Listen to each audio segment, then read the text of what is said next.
Bonjour à tous et à toutes, bienvenue sur l'invité. Nous sommes le dimanche 1er juillet de l'an 2018. En ce premier jour du mois, premier dimanche donc du mois de juillet, nous avons le plaisir de recevoir pour vous Monsieur Simon Adebayo Dinan. Bonjour. Bonjour, madame. Vous êtes conseiller communal de Pobet. Vous êtes membre de l'unité présidentielle de suivi du programme d'action du gouvernement PAG. Vous êtes le président de l'association Jeunesse Destin en Main, JDM. Bienvenue sur nos plateaux. Merci, madame. Et pour conduire l'entretien avec moi, Carles Tomé, bonjour. Bonjour, Nadège. Monsieur Dinan, soyez le bienvenu sur notre plateau. Vous avez été présenté comme étant le président du mouvement Jeunesse Destin en Main. Parlez-nous-en. Merci, monsieur le journaliste. Je voudrais, avant tout propos, rendre grâce à Dieu Tout-Puissant qui nous a permis d'être là ce matin.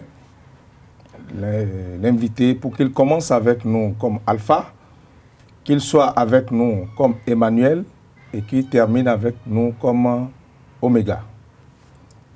Cela étant,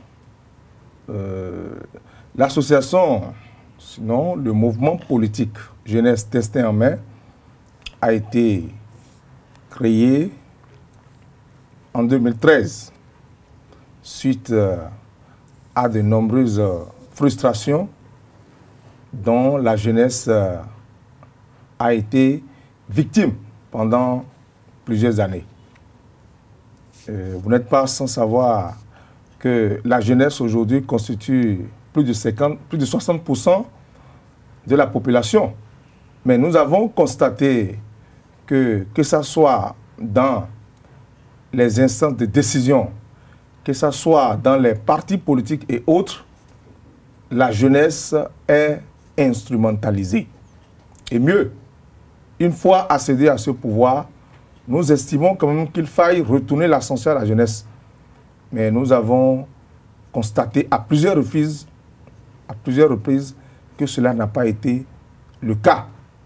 Donc c'est cela qui nous a motivés, avec un certain nombre de jeunes, à dire que nous pouvons véritablement prendre notre destin en main à travers donc la création de ce mouvement qui est dans plusieurs départements du pays, bien sûr, et nous sommes là aujourd'hui. Alors vous êtes donc, comme Carles le disait, le président du mouvement Jeunesse Destin en Main. Vous êtes un acteur politique également. Quelles sont les actions que vous menez? On vous voit déjà faire beaucoup de dons, même pour les fêtes du Ramadan. Vous étiez très proche des frères musulmans. Quelles sont les actions que vous menez dans ce mouvement? Merci, madame. Merci, madame. Je pense que, bon, en ce qui concerne les œuvres sociales, vous avez cité le dernier cas. Nous sommes aux côtés des populations, parce que nous estimons que nul n'est heureux seul. Et pour moi, d'abord, nous sommes nés pour servir d'abord Dieu, après Dieu, notre patrie, et ensuite nous-mêmes. Donc pour nous, il ne s'agit pas de mettre notre préoccupation en jeu d'abord et brimer l'intérêt des autres. Ce que Dieu nous donne, nous partageons avec le reste, et c'est un peu notre vision. Parce que pour nous, nous sommes venus sur cette terre, on n'amènera rien nulle part. Donc, tant que nous sommes utiles pour quelque chose, on le fera et bien. C'est l'option que nous avons choisie. Et connaissant les conditions dans lesquelles vivent nos parents, nous avons estimé quand même qu'il faut être à leur côté. D'abord, nous avons créé en 1998 une association des élèves et étudiants religieux. En 98. En 98. Et j'ai été porte-parole de cette association pendant des années. Et notre première préoccupation, c'est de sensibiliser les parents sur l'importance d'envoyer les enfants à l'école. Également, sensibiliser les élèves sur leurs devoirs pour pouvoir encourager ses parents. On fait ça dans plusieurs localités. Et bon, vous savez...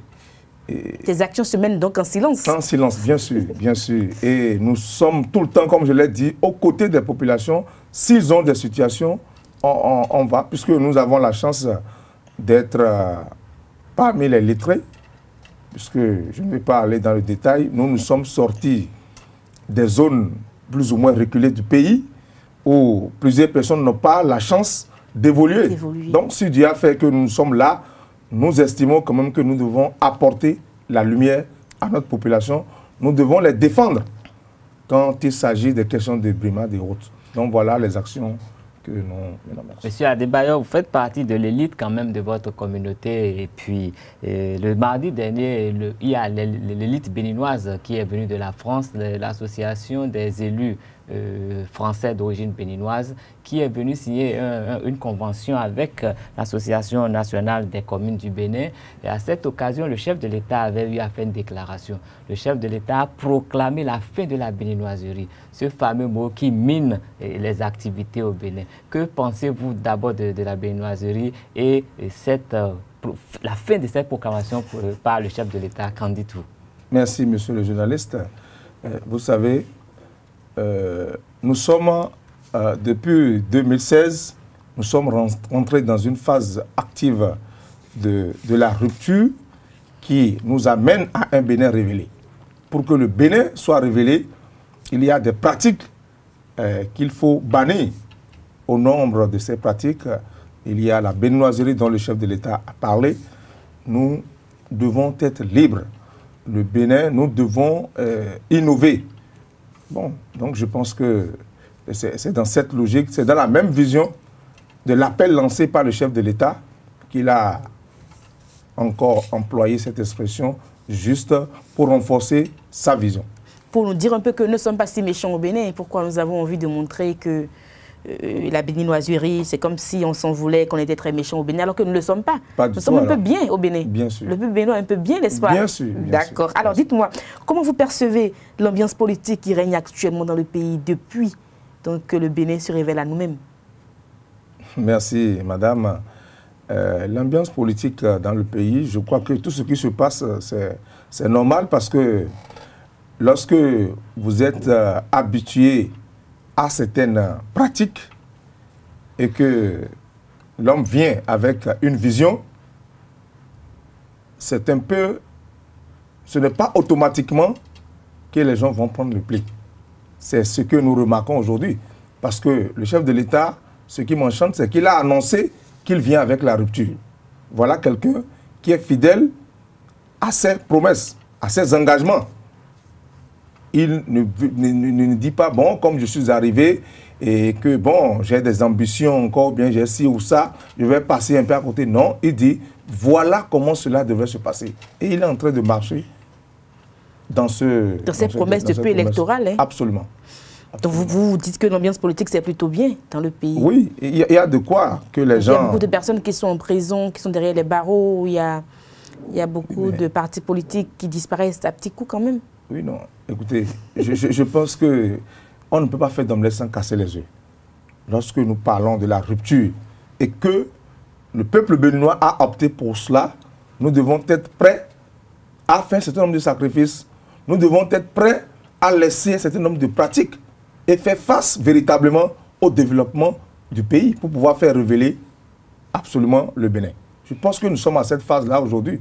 Évidemment, cela ne pouvait pas se passer sous silence parce que les gens étaient déjà habitués à des pratiques qu'il faut faire disparaître. Vous voyez, c'est ça le problème. Comme des moustiquaires détournés, des sacs de riz détournés. Vous voyez, justement, c'est des exemples. Des sacs de riz. Avant, on savait comment ça se passait. Et ça passait sous silence, personne n'en parle. Mais aujourd'hui, même les directeurs d'école savent que, attention, je dois bien gérer ce qu'on m'a confié. Sinon, il y a des comptes à rendre. Bien sûr. Et aujourd'hui, vous voyez, moi je pense que c'est vraiment le président qu'il faut pour le Bénin. Je prends un petit exemple. J'ai été enseignant de carrière avant de raccrocher depuis 2010. Alors, lorsque nous prenons les enseignants, par exemple, chez moi à Kobe, vous allez voir, même à 8h, 8h30, on voit encore des enseignants en ville qui sont bien au village. Avant, c'est comme ça que je passe. D'autres ne vont même pas à l'école. Mais aujourd'hui, j'ai mes collègues de l'unité présidentielle de suivi, secteur de l'éducation, qui sont sur le terrain 3 semaines sur les 4 par mois. Donc, l'absentéisme, ça là, c'est révolu. Ou bien tu es présent à ton poste, tu fais bien ton travail, ou bien tu n'es pas là et les sanctions tombent. C'est clair. Donc, ça fait que tous les enseignants aujourd'hui ont pris du pli. Lorsque nous prenons la police aujourd'hui, les rançonnements sur la voie, ça là, tout a cessé aujourd'hui. Les pauvres qui trimballent les sacs de charbon et autres, et qui étaient escroqués à longueur de journée, aujourd'hui, tranquillement, ils vont. Les conducteurs de véhicules qui sont arrêtés, quittés pour Porto-Nouveau, peut-être que c'est 3 postes qui les arrêtaient avant pour soutirer les 200 euros. Là. Tout cela a cessé aujourd'hui. Chacun est droit. Voilà. Monsieur Adebayor, beaucoup de choses ont changé, beaucoup de choses sont en train de changer au Bénin depuis l'avènement du président Talon au pouvoir. Et des choses changeront encore dans quelques mois quand nous allons procéder aux prochaines législatives. Et à cet effet, nous avons remarqué qu'il y a de grands blocs qui se forment dans le pays, aussi bien du côté de la mouvance que de l'opposition. Et est-ce qu'on peut avoir une petite idée et comment appréciez-vous ces rassemblements et quel est votre positionnement par rapport à tout ça? Bon, merci, monsieur le journaliste. Depuis quelque temps, vous constatez avec moi que dans le pays, il y a les réformes qui sont engagées. Et au nombre de ces réformes, nous pouvons parler donc des réformes du système partisan. Et c'est ça qui demande à ce qu'on adopte désormais des regroupements politiques et non des partis qui sont créés dans des villages, dans des quartiers, dans des chambres même. On veut finir avec ça aujourd'hui. Et je pense que nous pouvons compter sur les honorables députés qui sont là aujourd'hui pour que cette réforme puisse passer. Donc nous avons principalement aujourd'hui les réformes sur la charte des partis politiques et également sur le code électoral. Donc aujourd'hui, les choses sont en train d'être serrées et je pense que c'est des réformes véritablement à encourager. On vous a vu aux côtés de Dynamique Unitaire hier? Ah oui. Bon, mon mouvement fait partie donc, des partis et mouvements politiques qui se sont constitués pour former la Dynamique Unitaire. Donc c'est simplement cette raison qui a fait que vous nous avez vus à ce grand rassemblement et qui se veut être le plus grand rassemblement de notre pays. C'est notre vision. Et je pense que nous travaillons pour ça et par la grâce de Dieu, nous allons y arriver. C'est une façon de préparer un peu les élections législatives. Oui, c'est d'abord une façon de se conformer. C'est d'abord une façon de se conformer aux exigences du système partisan. Et également, évidemment, lorsqu'on parle de partis politiques, c'est pour préparer les élections. Cela va venir. Mais je peux déjà vous préciser que la Dynamique Unitaire soutient les actions du chef de l'État. Toujours dans la perspective des prochaines élections, nous apprenons quand même qu'il y a quand même un souhait d'alignement des élections, c'est-à-dire que la classe politique est en train de souhaiter que la présidentielle, les législatives et les communales tiennent au même moment et que les mandats aient les mêmes durées pour éviter le fait que le Bénin soit perpétuellement en train de faire des élections. Oui, c'est une bonne nouvelle, mais comment appréciez-vous, comment accueillez-vous cette proposition? Merci, monsieur le journaliste. Je pense que, comme vous le constatez avec moi, plusieurs séminaires ont été organisés par les députés à ce propos. Et nous constatons aisément que la volonté de tous ces acteurs politiques que nous avons, de la société civile, les politiques, ainsi de suite, c'est de pouvoir réduire le coût des élections et de pouvoir généraliser les élections. Donc, le travail est déjà sur la table des députés. Nous leur faisons confiance et que la bonne décision pour le bien-être du pays puisse sortir. Alors, Simon Adebayor, dites-moi, quelle image vous faites du député béninois? Le député béninois, vous en êtes fier, vous? Je pense que c'est ce que cela devrait être. Et c'est d'ailleurs pour ça que nous travaillons. Et vous constatez avec moi qu'aujourd'hui, il y a des conditions qui sont en train d'être exigés avant d'être député. Parce qu'on dit honorable député. L'honorable doit quand même être véritablement honorable. Un honorable ne doit pas être un délinquant fiscal. Ça fait partie des points qui sont mis dans les réformes aujourd'hui. Et il y a certains qui pensent que c'est orienté vers X ou Y. Nous pensons qu'il faut soutenir ces genres de réformes pour que lorsqu'on dit que c'est un député, qu'on sache que véritablement, il remplit un certain nombre de conditions. Qui est la marque du respect, la marque de fierté. Absolument. C'est ça. Karas Kitome. Oui, Simon Adebayor, nous avons remarqué que le gouvernement de la rupture a quand même fait un clin d'œil important à l'endroit des élèves, sinon de la jeunesse, en créant les cantines scolaires, les classes sportives. Vous êtes conseiller communal. Est-ce que vous pouvez nous dire un peu comment ça se vit dans votre localité? Est-ce que les cantines scolaires fonctionnent comme il faut et que les classes sportives marchent véritablement bien là-bas? Oui, merci, monsieur le journaliste. D'abord, je voudrais profiter pour féliciter le chef de l'État et son gouvernement pour ces différentes actions menées pour accompagner véritablement la population à la base. Lorsque nous parlons des cantines scolaires aujourd'hui, c'est une réalité. Et cela a repris. En tout cas, moi, je suis conseiller communal, comme vous l'avez dit, dans notre commune. Plusieurs écoles bénéficient de ces cantines scolaires. Et c'est bien géré, différemment à ce qui se passait avant. C'est important de préciser cela. Lorsque nous parlons des classes sportives également, vous voyez aujourd'hui, il y a des talents. Il y a des talents au niveau des apprenants. Donc, le gouvernement a estimé qu'on peut permettre aux élèves de commencer par faire valoir leurs talents déjà dès maintenant en créant les classes sportives et les classes culturelles également. Ah, les classes culturelles? Bien sûr. Bien sûr. J'allais vous me poser vraiment cette question. Bien sûr. Qu'il en est véritablement des classes culturelles. Bien sûr, sur tout ça, c'est ensemble désormais. Il y a les classes sportives et les classes culturelles. Et à partir de vendredi soir, samedi, dimanche, samedi, c'est-à-dire à partir de vendredi soir et le week-end, ce serait uniquement consacré à ces activités-là où chaque apprenant peut faire valoir ce qu'il sait faire et non ce qu'il a appris. Voilà. Nous parlons à présent, nous allons parler revenus un peu, donc, un peu comme à des fortes institutions comme le COSLEPI, la Cour constitutionnelle. Vous savez que le droit de grève a été retiré depuis hier à certaines corporations. On parle d'une cour quand même qui est là pour servir en griffe les intérêts du président. Qu'est-ce que vous en pensez? Les intérêts du président. Qu'on retire les droits de grève à certains fonctionnaires de manière légale, ça c'est les intérêts du président. Moi, je pense que c'est l'intérêt du peuple. Ce n'est même pas que je pense, j'affirme que ça, c'est pour l'intérêt du peuple. Lorsque nous avons certains corps comme la santé, la justice et autres, je crois qu'il faut encadrer cela. Donc, nous pouvons, chers amis, nous pouvons faire confiance aux sages qui sont au niveau de la Cour. Moi, j'estime et j'ai la ferme conviction qu'ils sont venus pour travailler pour la nation et non pour le chef de l'État. Eh bien, nous sommes en pleine réforme depuis le 6 avril 2016. Les réformes continuent et les Béninois ont du mal à s'accommoder à ces réformes.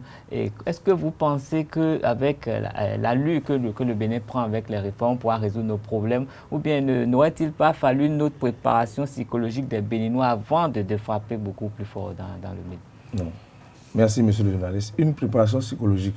Écoutez, le Béninois est têtu. Lorsqu'on le dit, ne reste pas là, sans chicotte, vous allez le voir encore là d'abord. Donc on ne peut pas prendre tout le temps pour dire qu'il faut préparer les gens psychologiquement. Non. Moi je pense que ce qui se fait actuellement, c'est ça qui doit se faire pour nous libérer demain. C'est vrai qu'aujourd'hui, on peut comprendre que nous souffrons un peu. Encore que là, les salaires sont payés. Encore que là, il y a beaucoup d'ouverture aujourd'hui pour ceux qui veulent travailler. Donc, je pense que nous devons nous conformer à cela et accompagner le gouvernement dans cette vision. Et puisqu'on a parlé un tout petit peu des classes culturelles, des classes sportives, j'aimerais que vous nous parliez de Pobé. Présentez-nous Pobé. Vous êtes élu communal d'une grande ville, Pobé. Ah oui, merci. Faites-nous découvrir Pobé. Merci madame. Je pense que, bon, vous parlez de Pobé. D'abord, nous sommes heureux que Pobé soit désormais le chef-lieu du département du Plateau. Et comme coïncidence, la semaine passée, il y a eu remise du site à l'entrepreneur qui doit construit la préfecture de Pobé, les directions départementales. Donc cela s'est passé, je me suis déplacé en tant que conseiller communal. On était présent à cet événement le mercredi passé. Voilà. Donc Pobé se porte très bien. Pobé se porte très bien. Et qu'est-ce qui fait l'avantage de Pobé? Qu'est-ce qui, si je rentre à Pobé aujourd'hui, moi qui suis de Porto Novo, ou si je viens du Nord, qu'est-ce que je vais découvrir à Pobé? Parlant du tourisme, qu'est-ce qu'il y a à voir? Qu'est-ce que vous mangez là-bas à Pobé? Est-ce qu'il y a un plat spécial pour les pobéistes? Oui, le plat spécial, c'est la cassa. La cassa, d'accord, comme du côté des Porto-Noviens. Absolument, absolument. Et vous constatez quand même aujourd'hui, vous savez, au niveau de Pobé, bon, il y a beaucoup... Je vais acheter Pobé à 10 millions, donc vendez-moi Pobé. Non, moi je pense que, bon, comme vous le savez, Pobé, c'est une ville cosmopolite, parce que nous avons des usines qui sont implantées là, ce qui fait qu'il y a, ça regorge beaucoup d'étrangers. Nous accueillons vraiment les étrangers à Pobé. Et on souhaite même que vous venez vous installer là-bas. On accueille des étrangers parce qu'il y a la SCB Lafarge qui est là, il y a Nocibé, il y a l'ex-Hiro, le KPP, il y a un certain nombre quand même de structures qui sont installées à Pobé. En dehors de ça, bon, sur le plan touristique, le Glédé en fait c'est notre chose. Le Glédé. Bien sûr. D'accord. C'est notre chose. Et il y a des forêts bien encadrées à Pobé. Et ça fait bon vivre quand même là-bas. Il faut qu'on vienne découvrir un week-end sur Pobé. Vous n'êtes pas sans savoir que nous sommes une commune frontalière avec le Nigeria. Bien sûr. Donc, il y a beaucoup d'opportunités d'affaires également au niveau du côté de Pobé. Voilà. Ok, c'est vrai que l'offre est tentante. On a bien envie de venir à Pobé.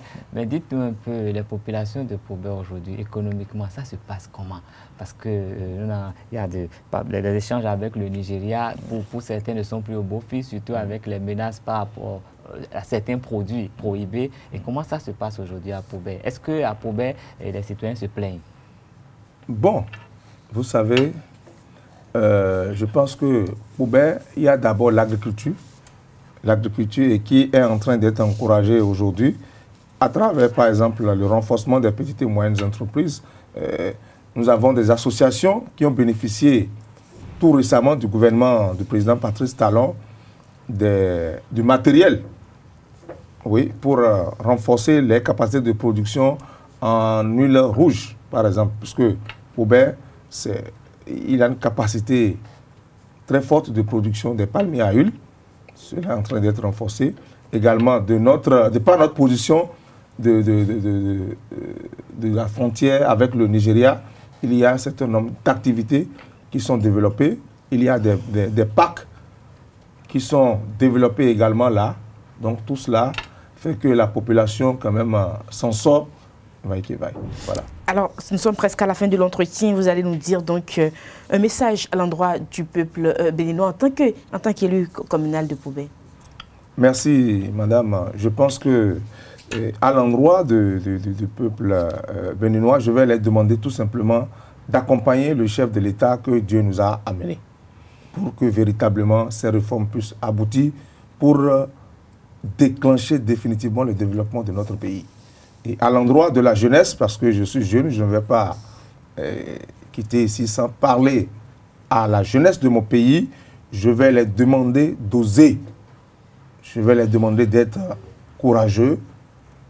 Et la liberté ne se donne pas. Cela s'arrache. La jeunesse doit pouvoir véritablement s'organiser pour cesser d'être instrumentalisée. C'est notre génération, c'est notre temps. Nous avons des talents. Nous devons nous organiser pour faire valoir nos talents.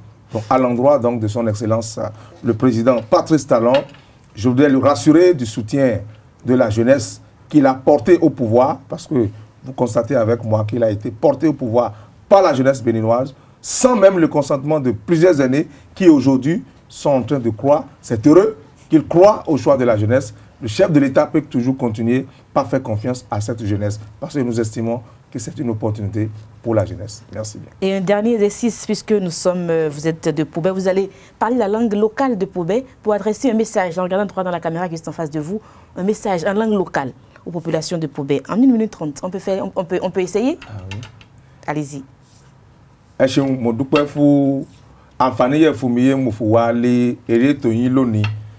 láti wá sọ̀rọ̀ sí ọ̀rọ̀ ìlú ìwà ìbẹ̀nẹ̀. N fún gbogbo àsìkò yìí sọ fún gbogbo ọmọ Ìpòbẹ́, Kétu, Plateau àti gbogbo ọmọ ìbẹ̀nẹ̀ lápapọ̀ fọ̀lí àwọn ohun oríṣiríṣi yé president wa ń gbé kalẹ̀ ká ṣe àtìlẹ́yìn fún lóòótọ́ ó lè lédè kan dìsín àmọ́ láìpẹ́ yìí gbogbo ní la bẹ̀ sí jẹ́rìí ẹ̀ àti pé àtẹ̀ ti bẹ̀ sí jẹ́rìí ẹ̀ báwo mú àwa ìwọ̀ l'Ìpòbẹ́ ọ̀nà yòókù l'Ìpòbẹ́ ká lọ àjáwọ̀ rẹ̀ ó ti di ṣíṣe ìyókù l'Ìpòbẹ́ ká lọ Bẹ̀lẹ̀ ká lọ Àjàṣẹ́ ó ti di ṣíṣe Ìpòbẹ́ ti ní préfecture lónìí àwọn ọmọ ẹni wọn ń jẹun náà lè wé nínú mo yẹ ń pèlè cantine scolaire donc à ń fọsùkò yìí sọ fún àwọn òbí wa ń fọlé wọn kó tí ìjọba yìí Patrice Talon lẹ́yìn ẹ ṣeun. Merci à vous, Echéou. Merci à vous, Simon Adebayo Dinan. Je rappelle que vous êtes un grand acteur politique du Bénin. Vous êtes conseiller communal de la très belle ville de Pobé. Vous êtes membre de l'unité présidentielle de suivi du programme d'action du gouvernement PAG. Vous êtes le président de l'association Jeunesse Destin en mai. Merci à vous d'être passé sur ce plateau. Carles Ketomé, merci d'avoir conduit l'entretien avec moi. On retiendra donc de cet entretien que depuis 2016, il y a beaucoup d'actions qui se mènent au pays. Et pour que le Bénin soit révélé, il y a des pratiques à bannir dans la béninoiserie. Et c'est vraiment le président qu'il faut aux Béninois, le président Patrice Talon. Vous soutenez le chef de l'État, donc Simon Adebayo Dinan, soutient les actions du président Patrice Talon et ses réformes. Et la dynamique unitaire, donc, que vous soutenez également, soutient donc les actions du chef de l'État. Les Béninois, pour une première fois dans l'histoire, sont mis face à leurs responsabilités. Et les enseignants savent aujourd'hui qu'il faut être à leur poste à l'heure et travailler comme il se doit pour le bien du pays. Le Béninois est têtu, vous l'avez également dit. Et on ne peut pas prendre tout le temps pour préparer les populations psychologiquement. Parfois, il faut y aller avec une main de fer parce que plus tard, ils comprendront que c'est pour le bien du pays. Pobé, chef-lieu du département du Plateau, Pobé a beaucoup de richesses dans le Glédé. La Cassa en feuille, on précise, par un sachet est prisé dans cette localité du Bénin, proche du Nigeria. Et donc, il y a plusieurs activités qui se mènent dans cette localité-là. À l'endroit de la jeunesse, vous leur demandez de faire preuve d'audace, donc, en s'organisant pour cesser d'être instrumentalisé politiquement. C'est le moment ou jamais de montrer de quoi la jeunesse est capable. Simon Adebayo Dinan, j'ai été fidèle. Absolument. Merci à vous et très bon retour chez vous à Pobé. Et puis, on dit très bon week-end donc aux populations de Pobé. Au revoir et puis à dimanche prochain pour un nouveau numéro de l'invité. Portez-vous bien.